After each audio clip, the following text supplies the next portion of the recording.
ami, sèche tes larmes.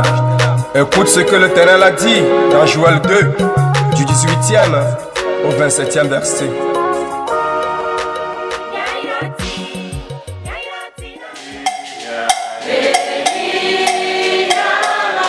Dimanche 29 septembre 2024, cap sur la paroisse Les Béatitudes de Lomé, Tukwentame.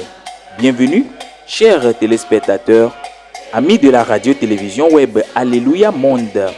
Nous émettons depuis Zanguera, derrière l'école primaire publique Agbolidi ou Komedekbo, et nous sommes joignables sur le plus 228 97 32 0077 et le plus 228 98 25 25 37. Notre site web c'est le www.alleluyamonde.tv.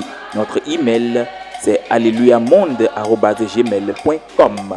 Chers téléspectateurs, soyez les bienvenus dans votre émission Direct Culte. Nous allons vous faire vivre la fête qu'a organisée l'Association des femmes vertueuses de l'Église du christianisme céleste au Togo. L'Association des femmes vertueuses de l'Église du christianisme céleste au Togo, conduite par la vénérable supérieure Maman Woli Ozu Marie-Louise Akwele, a célébré ses 1 an et demi, voilà, ses 18 mois d'existence sur le sol togolais. Et le dimanche 29 septembre sur la paroisse Les Béatitudes de Lomé Tukwentame. C'est le siège, c'est leur siège. Voilà, c'est le siège de la dite association. Les mamans, les devanciers, les choristes ont effectué le déplacement massif sur cette paroisse. Tout a commencé à 9h en la présence du président du Haut Conseil des chargés, oui, le vénérable suprême évangéliste Nestor Fokofitako et ses collaborateurs. Chers téléspectateurs, amis de la radio-télévision web Alléluia Monde, nous allons vous faire vivre ici le début, disons la première partie de cette fête. Merci, au micro c'est Corneille Gavon, reportage notre frère Junior et Corneille Gavon.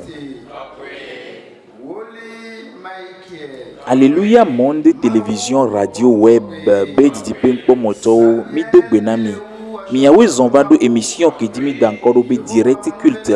L'émission ya Miami pona toti vovo que we o on a l'église du christianisme céleste mekudo e ha kotiome.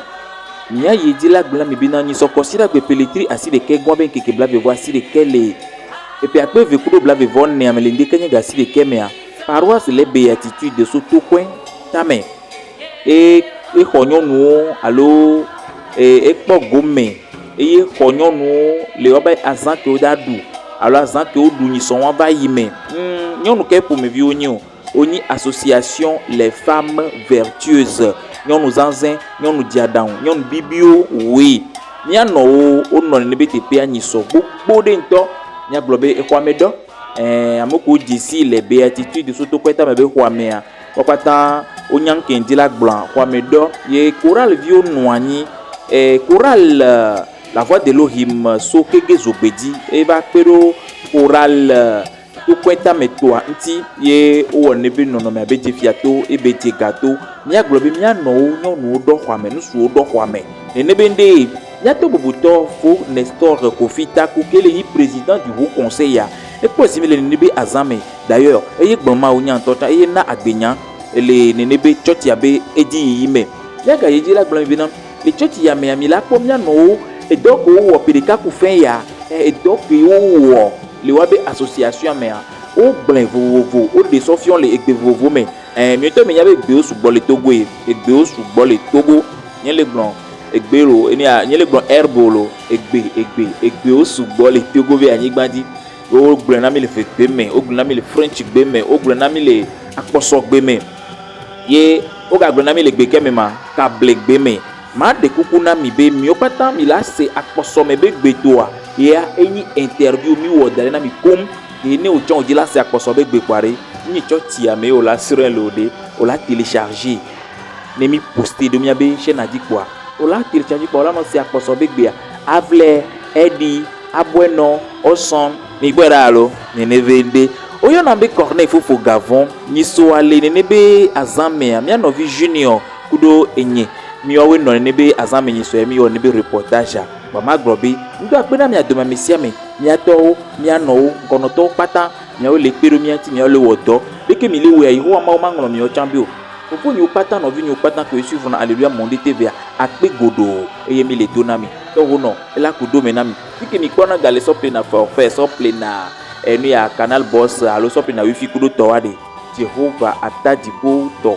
ata anyigba to hihi ado to blagadama so hondo ela do tepe na mi nya glokobe nya ko parti tutu gbanto parti vegwa le modi gbana le mia no be azaya mea o banami nya be yo wona no so so vovovovo wa mi to mi se interview ke ye mia no gan gbonami so alo akpenami izade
Tafuneto Evi Mau.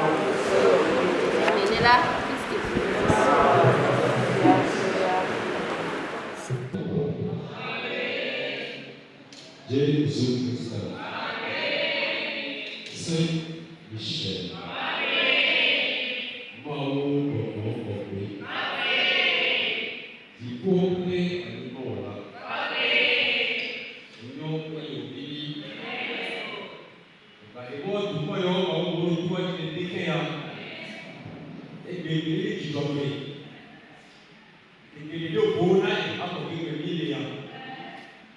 Amen.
selon le train du second, selon le prince de la puissance de l'air, de l'esprit qui agit maintenant dans les fils de la rébellion. Vos dignitaires, représentants, le comité directeur national de l'Église du Christianisme Céleste au Togo, affiliés au Saint-Siège de Porto-Novo.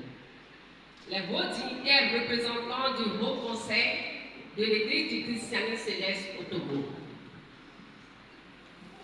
Chers devanciers, mamans et les fidèles de l'Église du Christianisme Céleste, distingués invités, mesdames, mesdemoiselles et messieurs, nous élevons tout d'abord nos voix pour rendre grâce à l'Éternel, le Dieu de Shofar, pour toutes les grâces qui ne cessent de nous accorder jusqu'à ce jour. Nous félicitons et encourageons ensuite toutes les hautes autorités de l'Église du Christianisme Céleste à Porto-Novo, au Togo et ailleurs pour les engagements respectifs au service de l'œuvre de Dieu. Nos remerciements vont également au chef de l'État et toutes les hautes autorités de notre pays pour le climat de paix qui règne et qui nous permet de célébrer cette manifestation. Enfin, nous vous remercions pour votre présence à ce cri d'action de grâce adressé à notre Dieu pour avoir inspiré l'idée de création de l'association Femmes Vertueuses et à son accompagnement pour le rayonnement de notre Église.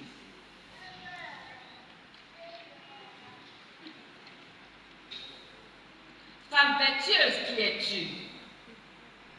Étymologiquement, la vertu est un ensemble de bonnes qualités reconnues à une personne de par sa manière de vivre dans son foyer, dans sa vie professionnelle, religieuse, bref, dans sa vie en général.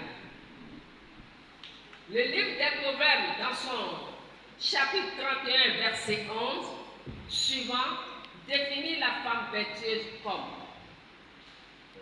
celle-là qui craint l'Éternel. La femme vertueuse est travailleuse.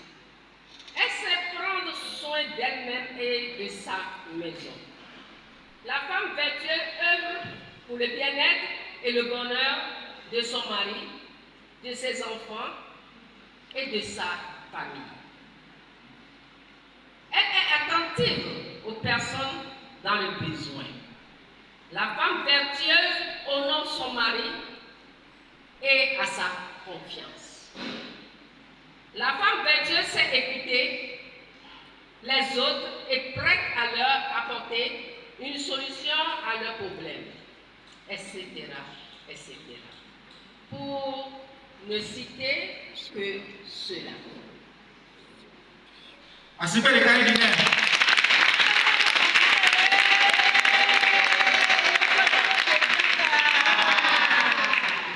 Notre association ambitionne d'outiller les femmes de l'Église du Christianisme Céleste, qui en sont membres et selon les besoins particuliers de chacune, afin de leur faire acquérir ou de renforcer les diverses qualités ci-dessus citées.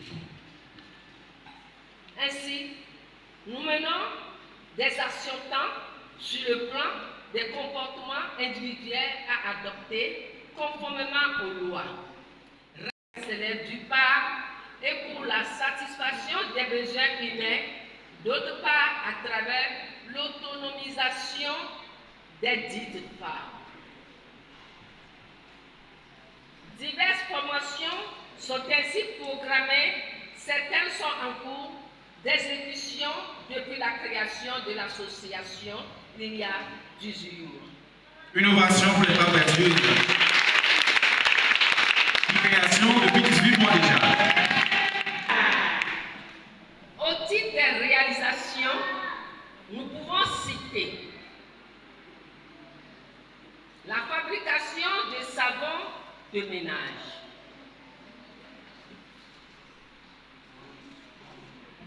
la fabrication de gâteaux Africa Tennis, la fabrication de gâteaux Africa Tennis, Suzanne.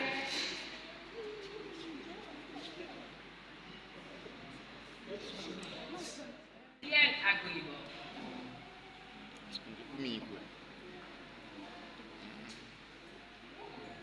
La fabrication de gâteaux Africa Tennis, Suzanne Asiata. La fabrication de base savoir lire et écrire et l'éducation à la vie de famille. Et si. Voici présentées les œuvres de nos femmes vertueuses, même liées à l'alphabétisation de base, savoir lire, savoir écrire.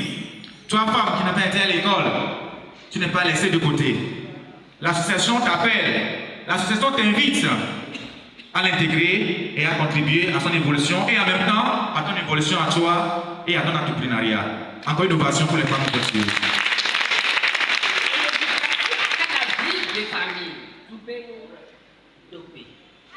Également, les femmes vertueuses contribuent à l'éducation, à la vie de famille. La famille qui est la base, le socle de la vie sociale, les femmes ne l'ont pas laissé de côté, mais également, elles font tout pour que les femmes, les jeunes filles, nous tous, nous ayons une bonne éducation pour un avenir meilleur. Une innovation pour les femmes.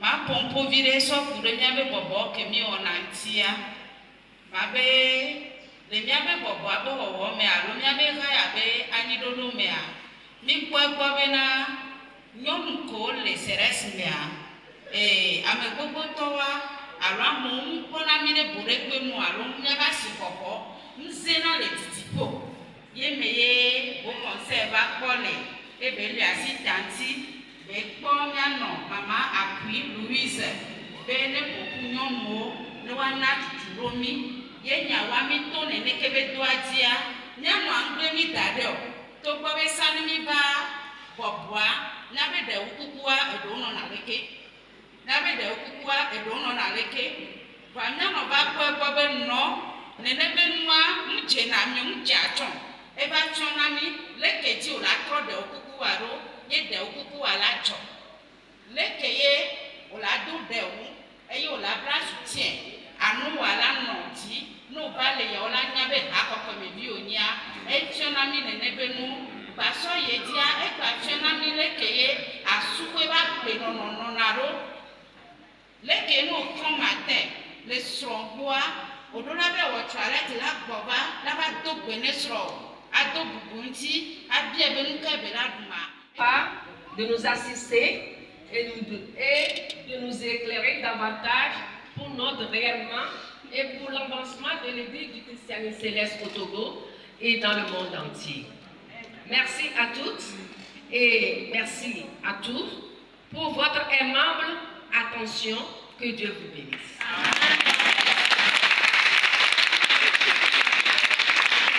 Que Dieu bénisse l'association des femmes vertueuses, que Dieu bénisse l'église du Christianisme céleste. À lire et écrire, parce que, vous voyez, ce n'est pas tout le monde qui sait lire et écrire. Je sais que les trois quarts savent lire et écrire, mais il faut que nous instituions cela pour que ceux qui viennent apprennent à lire et à écrire, pour pouvoir lire la Bible, puisque la Bible est le soubassement de l'église. Tu ne peux pas être ami de quelqu'un sans connaître son caractère. Et son caractère, c'est dans la Bible. Et si tu ne lis pas la Bible, comment peux-tu comprendre, comment peux-tu savoir le caractère de celui avec qui tu es? Donc, on a créé notre association pour faire avancer l'Église. Tout ce qui peut permettre à l'Église d'avancer. Toute création, toute association qui peut permettre à l'Église, aux fidèles, d'être épanouis, on le soutiendra. Alléluia. Ici au Togo, on le soutiendra. Puisque la loi de 1101 vous autorise à le faire. Donc vous n'allez pas vous inquiéter du bâton. N'endez les Kenya ou pas. Et n'en avez pas eu quoi. Mais les connaît. Mais les doublés. C'est toi, les doublés. Quand le texte est filé, le nommé nous créer et femmes de Dieu qu'elle est au courant. Non. Vous n'avez pas. Vous n'avez pas. Et là, il connaît. On est grave ici.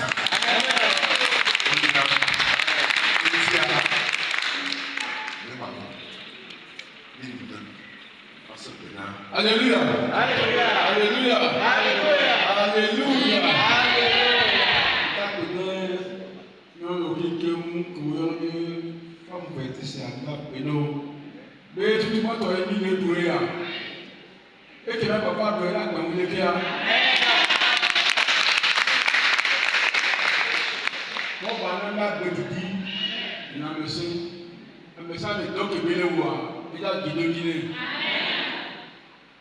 Amekele musikome kubro amekele besono kwawa amebubu iwoyi iwusibe paselo awo no abesono kome wa besono saku wa Yesu beyi emukuna beyi sono idapena ayinopia be ekemile woya mitempo re elemen mitempo defo elemen tutu matoya na ba fa menene ko na ko defo dia idefiomi idegonemi yetia do benemi a mesabe mo ba no kumilo amen na mesabe kumilo amen ba de kumilo amen Yesu Alléluia. Alléluia. Bon, quelques matins hier, bien, je ne laisse pas parler, je ne laisse pas parler. Genèse, le livre de Genèse. Maoudou, Moussoua, Moussoua, Maoudou, Maoudou, et on me dit Daniel. Et pour moi, les loups, Moussoua, Naniko. Maoudou, sur le caméra. Et va sonner, il y a dans l'empire. Et mi darwana mi alo mi vire kwa mau de nyao ko tseka soi de goma kei de goma to ko ba kwa eto so o do wana ni yo bia no sa ada munka o no to krede parce que non no alléluia la femme qui paie Dieu me m'a consacré la femme à paix c'est pourquoi Dieu a choisi la femme être coupée de l'homme. Donc, nous avons créé l'association au conseil. Au conseil, il n'y a que les hommes dedans. Il y a une foule de au conseil. Voilà. Moi, pour le coup, on appelle Madame Oville, comme il y a l'homme quoi. Moi, je vais continuer le cas. Voilà, les gens quoi. Eh bien, je souhaite, papa, vous souhaitez, maman a cuit. Voici que la cuillère. Je vais sortir le mot femme laitueuse. À ma caisse, c'est bien quoi.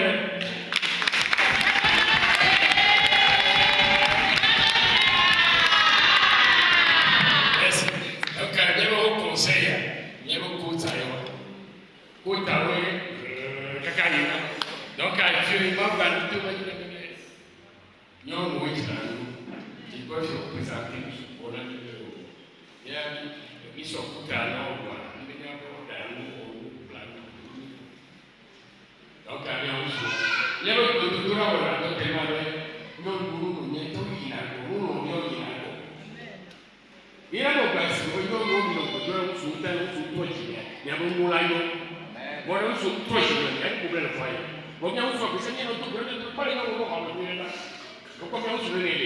parce que bɛ gododo la le wɔtɔ sugbɔ mi le yina ni besi agbɛ t'ame de kuro fɔ mi to do koko k'awa ade kukuro bɛ ɛnde kama sɔ pe no wa ɛmɛ ka ju wo na supɔte hã ɛbɔ wa supɔte ɛde kukuro gbɛ fáwọn bɛ tu ìdílé tó ń bàbá ń sọ ìkɔsí pé yíyá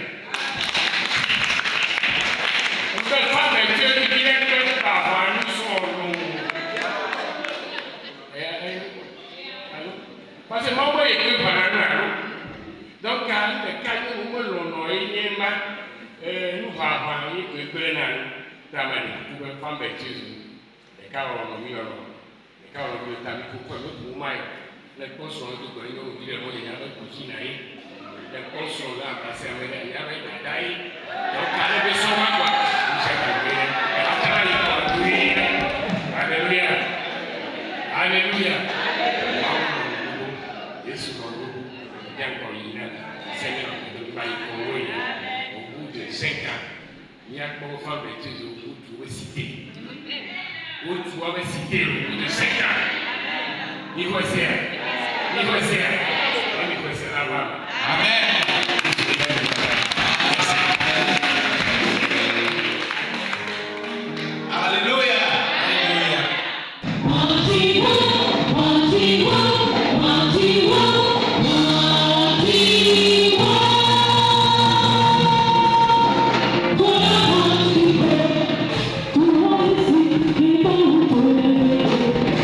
Monty,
tọrọ dùn tó ìtají jẹun tó.